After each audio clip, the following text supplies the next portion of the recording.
தமிழக மக்கள் இந்த ஸ்டாலின் தலைமையிலான ஆட்சியில் படுகின்ற அல்லலுக்கும் அவலத்துக்கும் சட்ட ஒழுங்கு பிரச்சனைக்கும் பெண்கள் பாதுகாப்பின்மைக்கும் டாஸ்மாகிலிருந்து சுகாதாரத்துறை வரை ஒவ்வொரு துறை வாரியாக எடுத்துக்கொண்டால் எங்கு நோக்கினும் ஊழல், லஞ்சம், திருட்டு, கொள்ளை, மரணம், பயம், அச்சம் என்றுதான் இருக்கிறது. அதற்கெல்லாம் பதில் கூட சொல்ல தெரியாமல் அசடு வழிந்து எழுதி கொடுத்தால் கூட பேச தெரியாமல் கேள்விகளை தவிர்க்கும் ஒரு முதலமைச்சர்.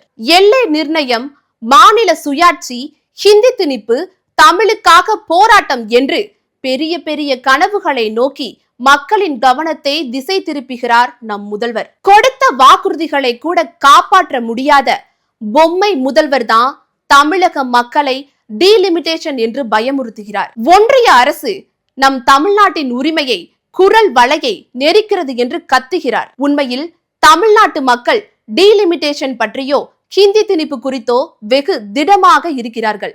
ஆனால் தமிழகத்தில் நடக்கும் இந்த திராவிட முன்னேற்ற கழகத்தின் ஆட்சியில் மக்கள் அன்றாடம் தங்கள் வாழ்வாதாரத்தை இழந்து, சுயமரியாதையை இழந்து, அவமானம் சுமந்து, வேலை வாய்ப்பு இல்லாமல், தங்கள் வீட்டு பெண்களுக்கு பாதுகாப்பு இல்லாமல் அவதிப்படுகிறார்கள். முதல்வர் ஸ்டாலின் அவர்களே, முதலில் உங்கள் ஆட்சியில் நடக்கும் ரவுடிசத்தையும், திருட்டுக்களையும், உருட்டுக்களையும் எப்படி நிவர்த்தி செய்வது என்பது குறித்து பேசுங்கள். நீங்கள் கொடுத்த வாக்குறுதிகள் எந்த நிலையில் இருக்கின்றன என்று பாருங்கள். காவல்துறைக்கு தவறான வழிகாட்டாமல் அவர்களை நல்ல முயற்சியில் சட்ட ஒழுங்கை காப்பாற்ற சொல்லுங்கள். மக்களின் அன்றாட வாழ்க்கை பிரச்சனைகளை தீர்த்து வையுங்கள். மாநிலம் தோறும் நடக்கும் கொடுமைகளை முதலில் நிறுத்த சொல்லுங்கள். அப்படியெல்லாம் செய்யாமல் டீலிமிட்டேஷன், பெடரலிசம் என்றெல்லாம் பெரிய பெரிய வடையாக சுடாமல் உங்கள் அடுப்பங்கரையை சுத்தம் செய்யுங்கள் ஸ்டாலின் அவர்களே. இது முதல்வருக்கு ஒரு சாமானியனின் கேள்வி.